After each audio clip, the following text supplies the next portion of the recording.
Atos capítulo 17.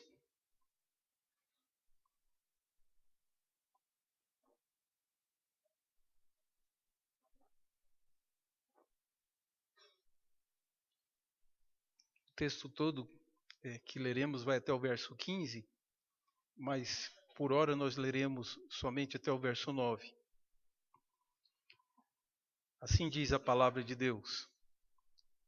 Tendo passado por Anfípolis e Apolônia, chegaram a Tessalônica, onde havia uma sinagoga de judeus. Paulo, segundo o seu costume, foi procurá-los, e por 3 sábados arrazoou com eles acerca das Escrituras, expondo e demonstrando ter sido necessário que o Cristo padecesse e ressurgisse dentre os mortos. E este, dizia ele, é o Cristo Jesus que eu vos anuncio. Alguns deles foram persuadidos e unidos a Paulo e Silas, bem como numerosa multidão de gregos piedosos e muitas distintas mulheres.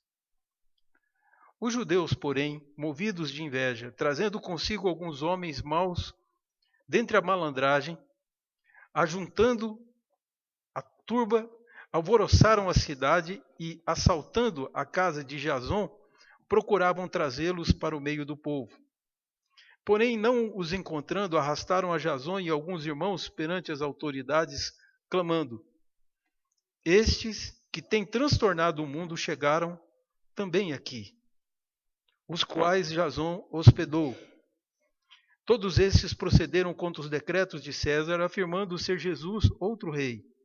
Tanto a multidão como as autoridades ficaram agitadas ao ouvirem essas palavras, contudo soltaram Jason e os mais, após terem recebido deles a fiança estipulada.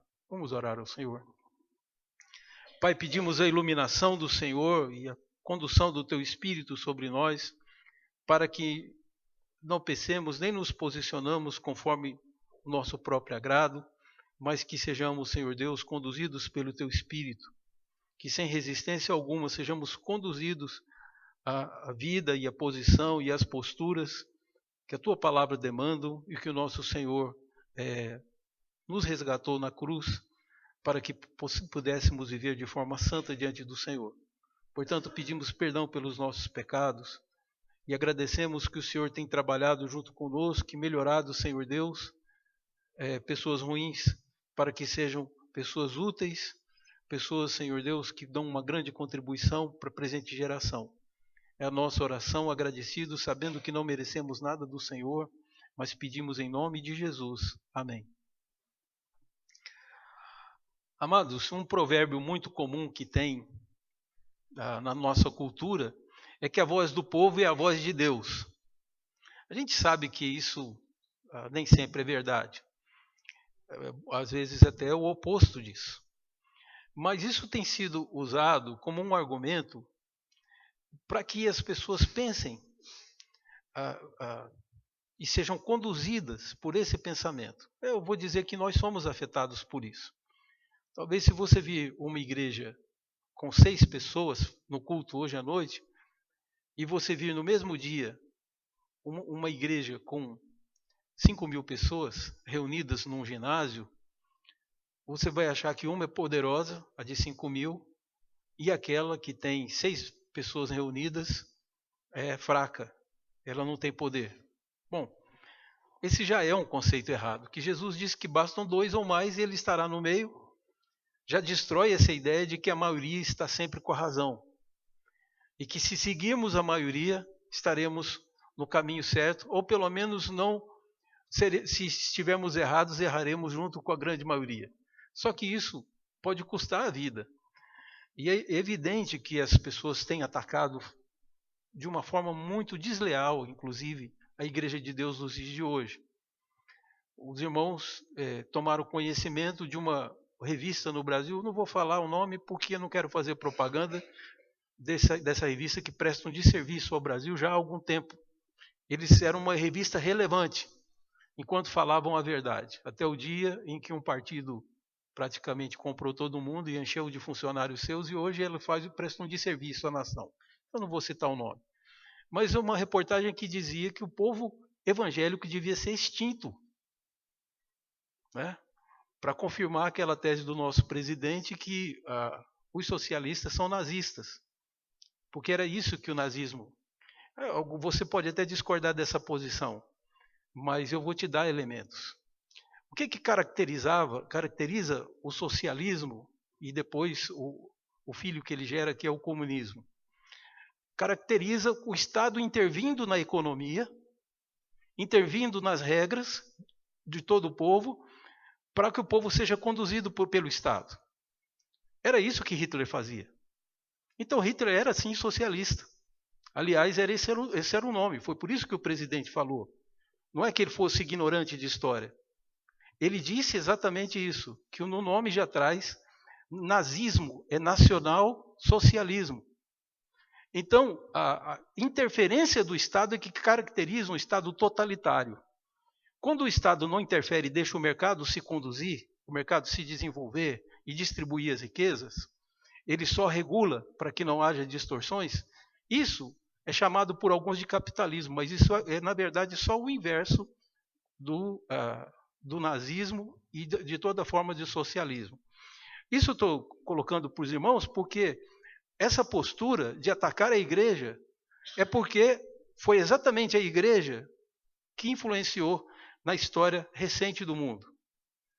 Não tenho dúvidas que a igreja teve influência na eleição de Trump e que a igreja evangélica brasileira teve uma grande influência na eleição do Bolsonaro, apesar dele ser católico, ele não é protestante, mas ele simpatiza com muitos dos ideais. Mas a grande questão é que vem alguém e diz que é um povo incômodo. Olha que coisa interessante. Esse é um povo incômodo que está... Esse é o título da reportagem. Mas incômodo para quem? Será que o mundo realmente precisa de uma igreja que abaixa a cabeça para tudo que o mundo quer? Não, queridos. Como o mundo... A gente não precisa de pais que só façam aquilo que os filhos querem. Na verdade, Deus manda a igreja para corrigir o mundo. Isso que nós vamos ver aqui no texto. Então é evidente que a igreja vai ser incômoda, porque a igreja é um dedo na ferida. A igreja é a luz que mostra que há pecado no mundo, que nós precisamos nos corrigir. Nós temos quanto tempo de história? Se você for evolucionista, você imagina que tenhamos aí perto dos 8.000 anos de história.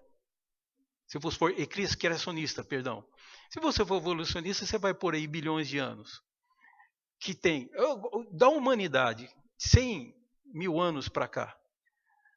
O que nós fizemos de bom? Nossa sociedade é opressora. Nossa sociedade massacra as mulheres e isso não é culpa do presidente. Nossa sociedade põe fogo nas matas. Tivemos quantos? 8 anos de Lula, 6 anos de Dilma. E não educamos nossa praça. A prata educadora não sabe que não pode pôr fogo na mata? Não é possível que o presidente que entrou há um ano já deseducou todo o povo. O que está acontecendo, na verdade, que nós não estamos percebendo, é que existe realmente um conluio contra a igreja e contra os valores da igreja. Então, se um presidente representa esses valores, toda a mídia, os pensadores vão se colocar contra. Porque, na verdade, o que está em jogo não é a discussão entre que partido está no poder ou qual tipo de gente que vai governar. A grande questão é não deixar que Deus governe. Isso está desde o princípio. Se você pegar lá no começo, na história, você vai ver que Adão queria isso. Ele queria fazer as coisas por si mesmo e tentou comer do fruto, exatamente porque viu que era agradável para dar entendimento. Ele ia descobrir uma coisa que Deus havia vedado a ele. Só que Deus vedou porque era ruim para ele. Só que ele provou. E hoje nós morremos. Hoje nós adoecemos. Hoje o nosso mundo é cheio de catástrofes porque somos uma brasa que foi tirada do fogo. Então não há vida em nós. Logo nós vamos morrer mesmo.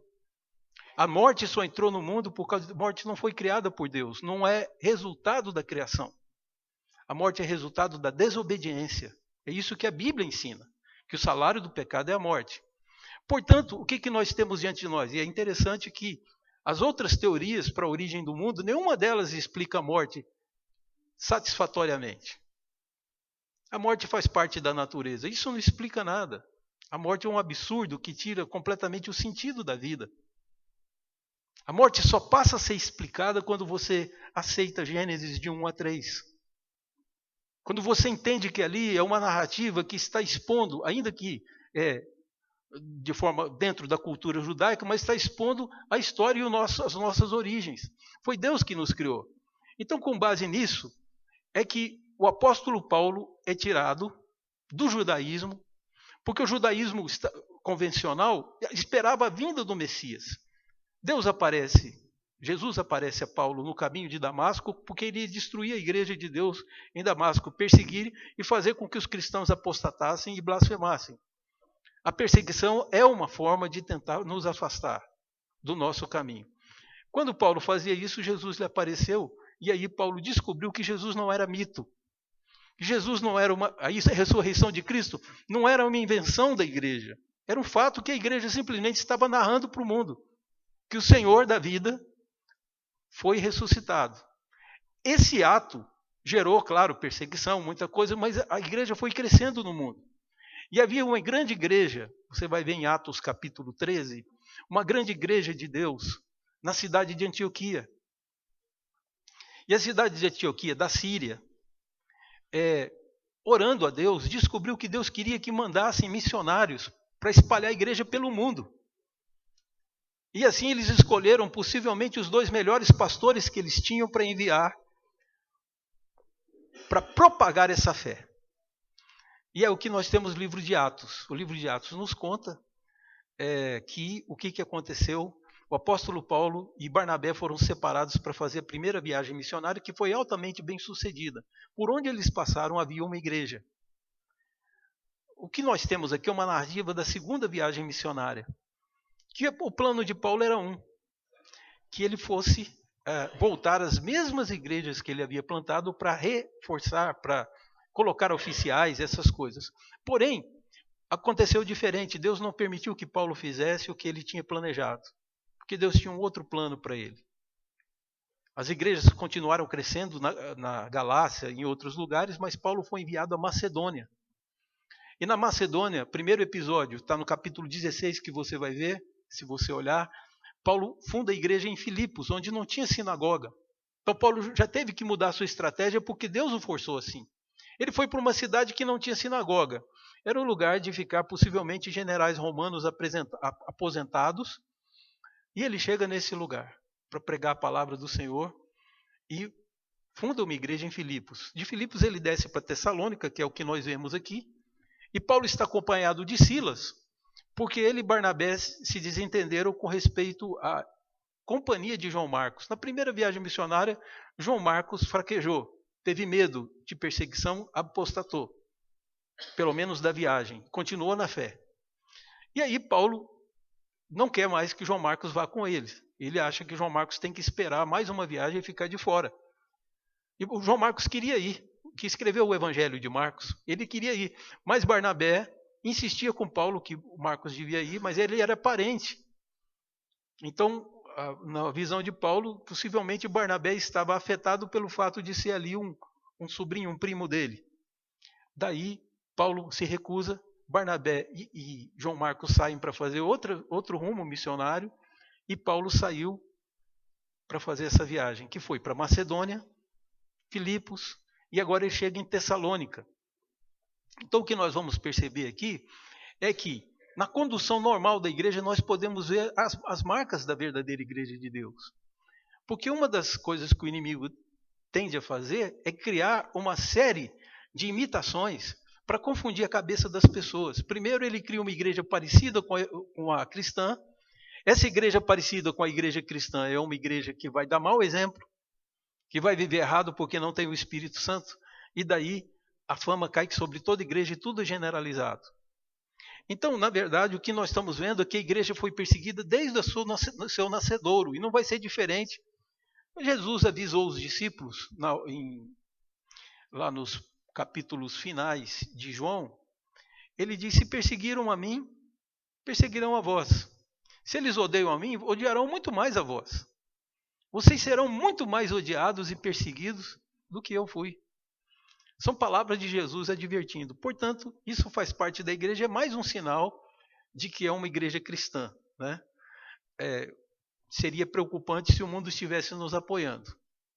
Mas quando eles pedem a nossa extinção é porque estamos fazendo alguma diferença, estamos incomodando, ou como dizem esse pessoal aqui do versículo 6, se os irmãos acompanharem, ele diz assim: estes que têm transtornado o mundo chegaram também aqui.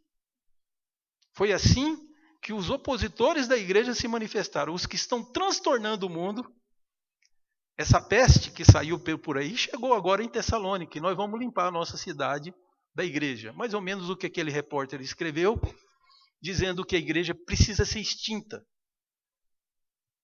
Então, a proposta talvez seja que daqui a uns tempos eles queiram matar os cristãos para ver se acabam com a igreja. Só que, como disse o pai da igreja, o sangue dos mártires é a semente da igreja.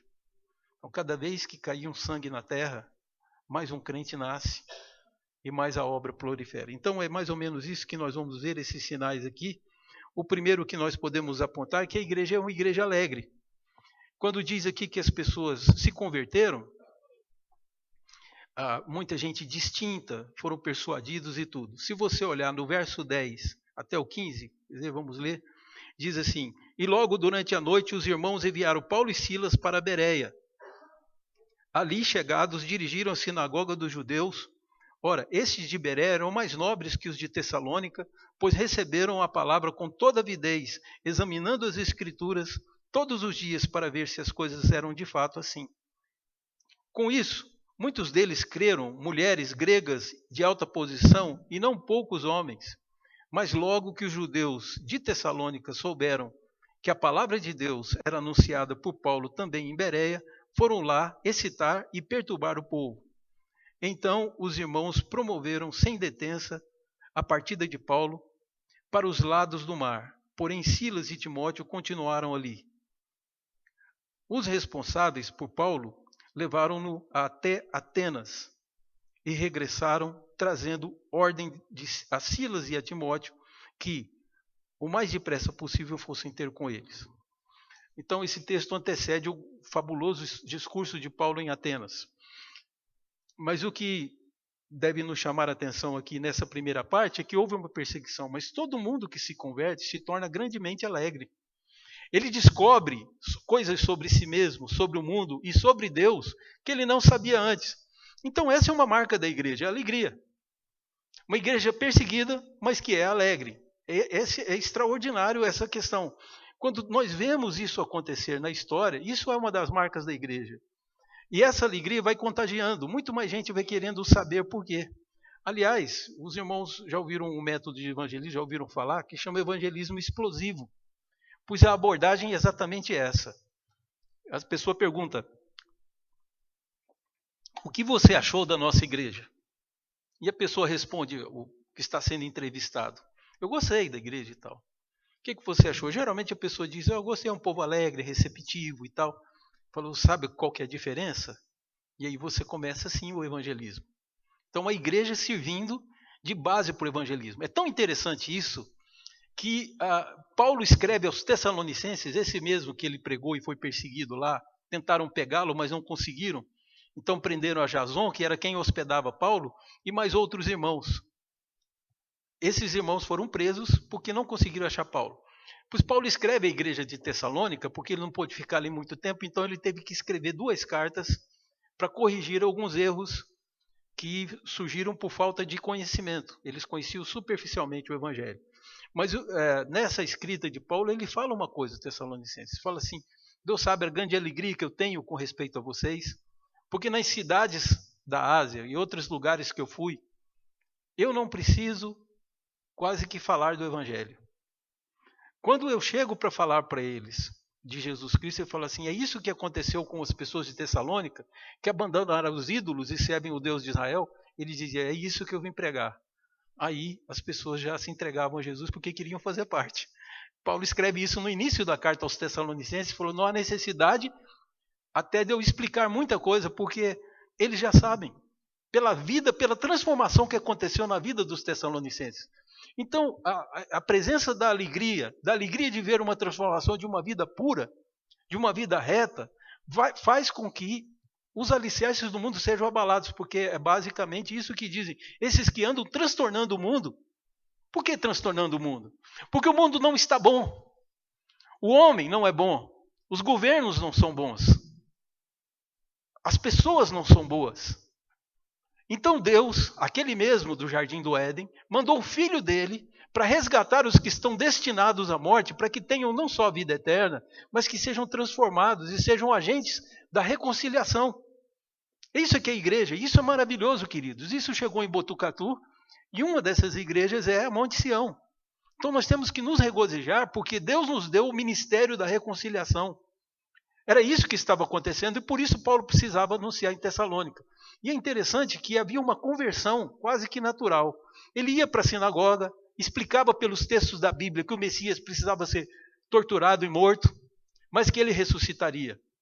Então o povo ficava convencido daquilo nas Escrituras. Em seguida, Paulo dizia, esse Cristo já veio, o nome dele é Jesus e eu o vi no caminho de Damasco. Então quando Paulo dizia que o Messias estava vivo, que aquele Jesus que eles ouviram falar como um herege, na verdade era o Salvador que os judeus esperavam, muita gente da sinagoga se convencia, era persuadida e se convertia e se tornava altamente alegre, diferente da vida triste que eles levavam antes. E daí, a igreja conseguia realmente se espalhar pelo mundo. O evangelho que eu observo, por onde eu tenho passado e do tanto tempo de ministério, é que ele não é reprovável. É verdade que o homem rejeita o evangelho, e aí entenda que evangelho não é meramente você pregar a vida eterna. Eu, quando era criança, estudando numa escola presbiteriana, mais tarde eu fiz essa análise. Eles tentavam me convencer a me tornar cristão, não exortando a que eu me submetesse, que eu conhecesse Deus. Eu era exortado como suborno. Converte e você vai ganhar a vida eterna. Bom, primeiro que adolescente acha que nunca vai morrer nem vai envelhecer. Então eu, como adolescente, eu ria dessa piada, né? Esse povo está achando que, para que vida eterna? Isso é religião. Foi isso dos 14 até os 16. Quando chegou aos 16 anos, por um acidente, ou falando do ponto de vista humano, mas providência do ponto de vista de Deus, eu tive a Bíblia na minha mão e comecei a ler. E vou dizer para os irmãos, o que me encantou foi a ética de Jesus. Não foi a vida eterna, não foi o reino dos céus e o paraíso. O que me encantou foi ver Jesus, um homem honesto, e pregando, seja o seu sim, sim, e o seu não, não. Essa palavra me impressionou tanto, que eu continuei e não conseguia parar de ler a Bíblia. E passei um ano lendo a Bíblia, sem igreja. Depois Deus me providenciou uma igreja, né? Com o tempo eu conto para os irmãos. Mas eu fui um leitor da Bíblia, e descobri que eu estava convertido por causa da própria Bíblia. Eu não tinha igreja para me dizer o que era conversão. Mas foi preciso a minha irmã de 9 anos chegar para mim e falar que eu estava diferente e que eu não batia mais neles, né? Então aí eu percebi que eu tinha convertido. Na minha cabeça foi, eles queimaram os livros de feitiçaria e mudaram de vida. Eu mudei de vida. Então isso chegou a mim. E realmente quando eu entrei na igreja presbiteriana, eu não entrei carente de conversão. Eu entrei carente de igreja, de orientação. Mas eu não entrei carente de conversão porque eu já era convertido. Fui eu, o Novo Testamento dos Gideões e Deus. Foi assim que foi a minha conversão. Bom, queridos, diante dessas colocações, eu só quero dizer que a conversão é algo extraordinário. A pessoa nasce de novo, ela passa a ter um outro tipo de vida. Ela se arrepende dos pecados que pratica e ela para de praticar, porque a presença do Espírito Santo na vida dela vai fazer com que ela queira um novo tipo de vida. Ele move mais no querer. A pessoa ainda continua praticando coisas erradas, aqui e ali vai errar, porém, ela não tem mais alegria no pecado, como tinha antes. Agora ela tem alegria na retidão. O pecado já não serve mais para ela. Isso se chama reconciliação com Deus. É isso que a igreja veio fazer. E estava acontecendo em Tessalônica. E repercutiu a fama do movimento que teve em Tessalônica, até o cântico falou aqui de movimento, que contagiou o mundo. Mas você sabe, querido, o que é mais interessante nisso tudo é que isso não agradou o mundo não viu isso como uma sua esperança. Não é à toa que a Bíblia diz que Satanás é o Deus desse século, porque a nossa tendência, inclusive entre nós cristãos, é de trabalharmos contra o Evangelho e contra o ministério da reconciliação. Porque quem começa a perseguição não são os gregos. Os gregos estão atônitos com aquela mudança e possivelmente iriam se converter em grande massa. Mas não querendo perder o seu domínio, entre os judeus se levanta a perseguição aos cristãos. Num texto mais antigo, que não é o melhor texto que nós temos, há uma colocação interessante. Diz que os judeus enciumados, os judeus estavam movidos de ciúme, porque eles julgavam que aquele rebanho era propriedade deles. Eles controlavam vidas. Isso dava um certo prazer. Um prazer que é maligno, porque controlar a vida, querido, não é bom. Não é bom para quem é controlado e nem para quem controla. O ser humano foi feito para obedecer a Deus, não para obedecer a homens. Eu ter servos à minha disposição, isso é uma coisa injusta. Então, é nesse pensamento que o apóstolo Paulo sai pregando, e na sinagoga há conversão, e Paulo respeita aquelas pessoas, como os líderes da sinagoga não respeitavam. E daí eles têm que desbancar Paulo, e começam a inventar todo tipo de intriga, para parecer que a igreja é encrenqueira. Que a igreja prega coisas e prega desavenças, mas não é ela que é de briga. Ela é alvo dos conflitos. Não é ela que gera. Ela só está fazendo o que Deus mandou. Mas só que é um mundo que está satisfeito com o que tem. E a igreja vem abalar isso. Nós somos isso mesmo. Aqueles que foram colocados no mundo para abalar o mundo. Inclusive, fazer a própria história do mundo. As pessoas não têm a honestidade de avaliar que tudo que está sendo pregado aí são valores cristãos que o Ocidente se converteu. Se convenceu deles. Então, o Ocidente está convencido e abraça como se fosse seu algo que é de outro. Isso é comum, queridos. Eu estava falando hoje cedo com a Raquel, do Xnai, nós conversávamos sobre isso. Se espalha pelo mundo que Paulo Freire inventou um método revolucionário de alfabetização. Não é isso que a gente escuta? Paulo Freire, o grande Paulo Freire. Paulo Freire plagiou, ele roubou a ideia. Um missionário presbiteriano, lá na Coreia, inventou um método, porque o rei disse, eu deixo você pregar na minha terra, na Coreia do Sul hoje, né? Que é um dos países que tem mais evangélicos no mundo, é o país que tem mais evangélico no mundo. Então ele disse para o rei da Coreia, me deixa pregar o evangelho para o seu povo, me dá a sua permissão. E o rei disse, eu te dou a permissão, mas com uma condição, porque meu filho, ele tem uma dificuldade muito grande de aprender. Meu filho é analfabeto. Então eu queria que você alfabetizasse meu filho, ensinasse meu filho a ler em um mês. Se você conseguir fazer isso, eu te deixo. Então aquele missionário inventa um método que se chama Alphalete, e a partir desse método ele vai ensinando, e em um mês aquele rapaz aprendeu a ler. O rei ficou tão impressionado que deu até apoio de todas as sortes, de sorte que hoje na Coreia nós temos as maiores igrejas do mundo. Uma igreja pequena da Coreia tem 6 mil, 7 mil membros. É um país evangélico e das grandes potências mundiais. Tudo isso acontece porque esse missionário vem e traz.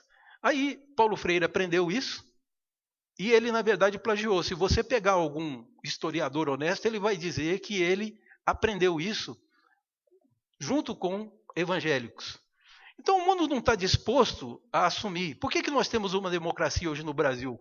Porque os escoceses diziam que o homem era igual e que, portanto, o homem tinha o direito de dirigir sua vida. E quem fazia eleições nas igrejas presbiterianas da Escócia era o povo.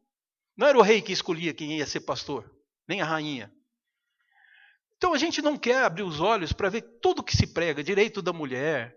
Essas coisas todas que você vê foi pregado pelo cristianismo há quase 2000 anos atrás. O cristianismo vem pregando.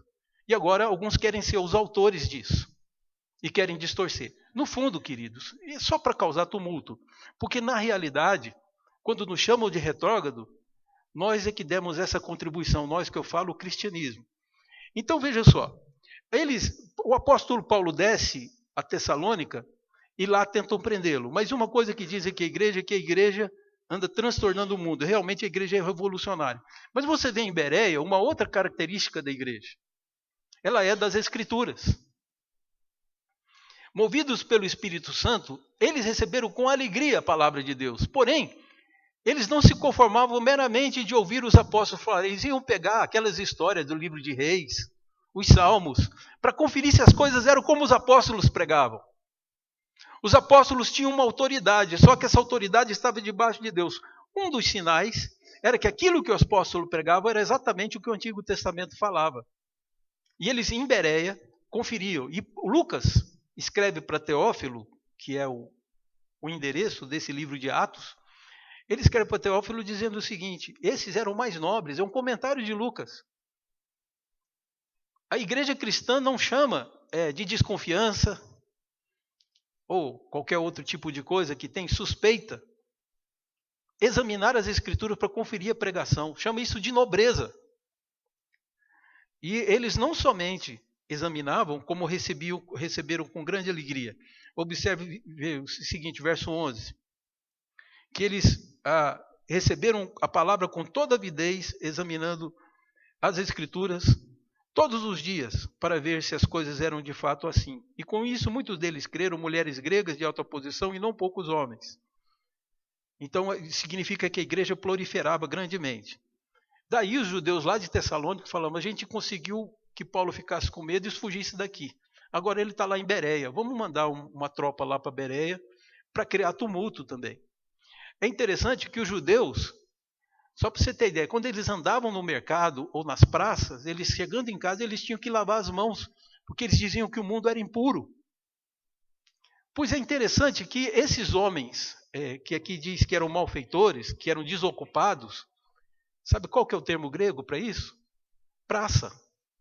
Eram homens das praças, ou dos mercados. Era gente que não tinha nada que fazer na vida e ficava andando e conversando e falando mal da vida alheia. São essas pessoas que os judeus juntam, que eles detestavam, mas eles se associam para tentar derrubar a igreja de Deus. Então, um outro sinal da igreja, além das escrituras, é que a igreja é perseguida. Sabem, queridos, algumas pessoas que andam falando mal de nós, que falam mal dos evangélicos, é até melhor que falem mal mesmo, que se falarem bem tem alguma coisa errada. Apoio deles a gente não quer. Eu me lembro de um candidato a presidente da República que disse isso. Falou: você sabia que fulano de tal está te apoiando sua candidatura? Falou: não, o apoio dele eu dispenso. Ele vai me atrapalhar. Eu não quero apoio dele. Porque era alguém que era conhecido como ladrão na cultura popular e essa pessoa resolveu apoiar um político. Então, da mesma forma, a gente diz: certo tipo de apoio a gente não quer. E certo tipo de vitória não nos interessa. Algumas derrotas são mais dignas de que certas vitórias, não é isso? Então, a igreja crescia e fortalecia e prevalecia. Tanto que o cristianismo se tornou a maior religião do mundo. Isso não é porque, queridos, meramente a gente é bom de argumento, tem alguma coisa na nossa estrutura. Não, é porque o homem carece de Deus. E é o que a gente prega, é o Senhor e a sua palavra. O cristianismo vai crescer ainda muito mais. Quando, alguns anos atrás, uns 15 anos atrás, o presidente da CNBB foi consultado sobre o crescimento dos evangélicos no Brasil, ele disse que ele não estava nem um pouco preocupado com o crescimento dos evangélicos. Não, alguns vão realmente abandonar a Igreja Católica e vão se unir aos evangélicos, mas isso não me preocupa.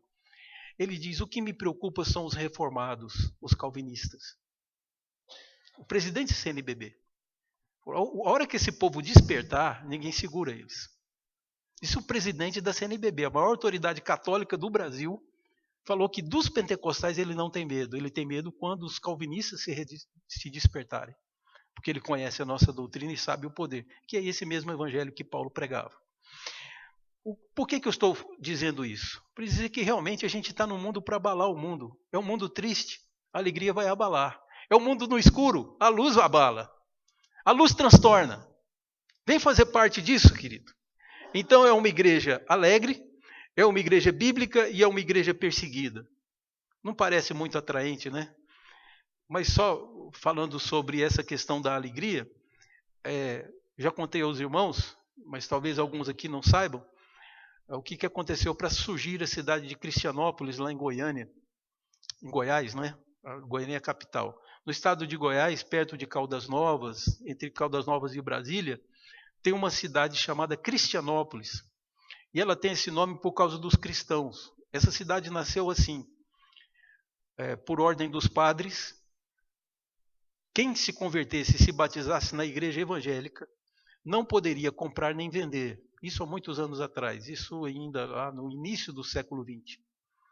Não poderia comprar nem vender. Então essa pessoa começaram a passar fome e dificuldade. Só que um fazendeiro se converteu e fez um arraial dos crentes.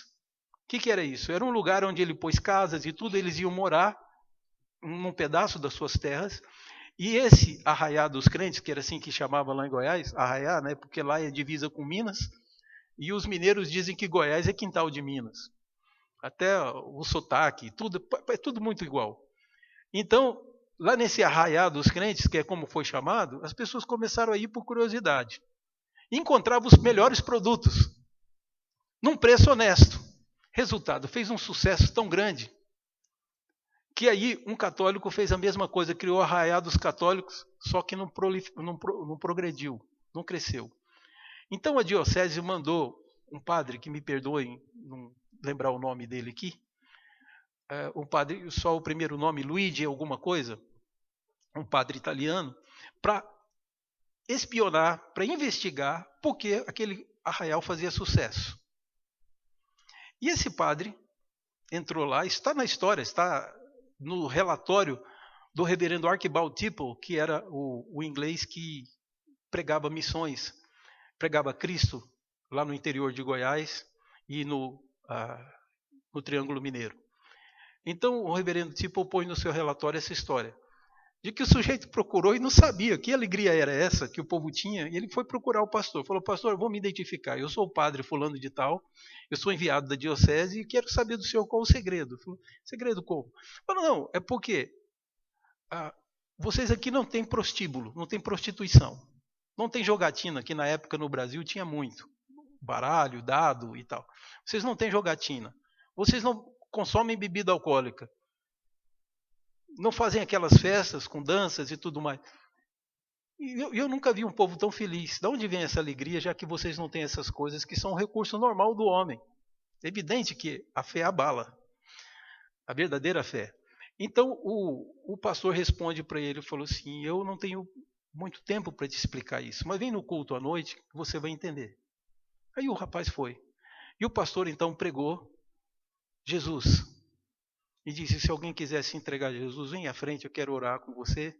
O padre foi o primeiro que levantou, se ajoelhou e foi recebido como cristão convertido. O que eu quero mostrar para os irmãos é que a alegria está presente, é uma alegria que o mundo não explica. Jesus não disse, eu vos dou a minha paz, não como o mundo a dá. E Paulo diz que quando oramos, a paz de Deus que excede todo entendimento guarda nossas mentes e corações. Então, é coisa que o homem não pode entender. Por que a gente é alegre e é feliz? Mesmo não tendo e nos privando de coisas que o mundo faz para criar alegria neles. É porque esses meios eles são falíveis. O que o homem precisa não é lazer e distração. O homem precisa de Deus. O povo cristão é um povo que não tem saudade do Éden. Ele tem saudade de Deus. Ele quer a presença do Senhor. Ele quer saber mais. Ele quer ouvir músicas sobre Deus. É isso que acontece. Então, o grande convite que eu tenho a você é que você seja daqueles que ajunte e não daqueles que espalha. O Jesus disse isso. Aquele que comigo não está ajuntando, está espalhando. Você tem que ser cristão. Tem que abandonar suas posições pessoais, porque isso não é nada diante do Rei Jesus. É as posições dele que nos interessam. Nós somos o povo das Escrituras. Nós somos aqueles que buscam a vontade de Deus para não fazer o que nós queremos, mas o que Ele quer. E isso é o melhor para o mundo hoje. E enquanto talvez alguns estejam preocupados em tirar o joio, Jesus diz que a gente deve gastar nosso tempo plantando, porque o joio Ele mesmo vai separar depois, os anjos do Senhor separarão. Mas eu queria, então, que concluindo, dizendo e te chamando para que se ajunte a nós, ajunte com a igreja, vamos ser unidos, para que o mundo saiba que Deus enviou Jesus, porque aquele que não está juntando, está espalhando, disse Jesus. Então, ou você está de um lado ou está de outro. Do lado de quem que você está? Então, vamos apoiar os projetos, as programações da igreja, porque tudo isso visa vida para o nosso povo. E só mencionando como última demonstração disso, teve um imperador romano que foi aconselhado a destruir e extinguir os cristãos, igual esse repórter da revista que falou, para acabar com os cristãos, tirar os cristãos da terra para que eles possam reinar, né? Então, o imperador mandou um espião examinar os cristãos da época de Roma para saber o que ele aconselhava, um observador. Esse homem manda o relatório dele está guardado nos museus, né? Em algum museu aí da Europa. O relatório é interessante, ele manda para o imperador a seguinte palavra: os cristãos, se são acusados de alguma coisa, devem ser acusados de ser exclusivistas, que eles não participam das nossas festas, eles são o povo restrito, é isso que eu tenho para acusar eles. Mas fora isso, o que eu observei é que esse povo tira um ladrão e faz dele um cidadão de bem. Um rebelde ao império passa a ser obediente ao império. Ele começa a falar bem dos cristãos de um jeito e ele diz para o rei, são palavras que estão no documento: assim como o corpo precisa da alma para estar vivo, o império precisa dos cristãos. Então um perseguidor lúcido se transforma num apoiador e talvez até num próprio cristão se converta. É isso, vamos deixar que Deus seja conhecido por nós, vamos simplesmente viver a nossa fé. Perseguições e humilhações a gente vai passar por ser cristão, mas não vai durar muito tempo. Logo os céus se abrirão e estaremos para sempre com o Senhor. Então, hosana ao que vem em nome do Senhor, em nome do nosso Deus, que é Jesus, nosso grande juiz, e estamos preparados para esse grande dia. Vamos louvar a Deus com as vozes dos nossos coristas.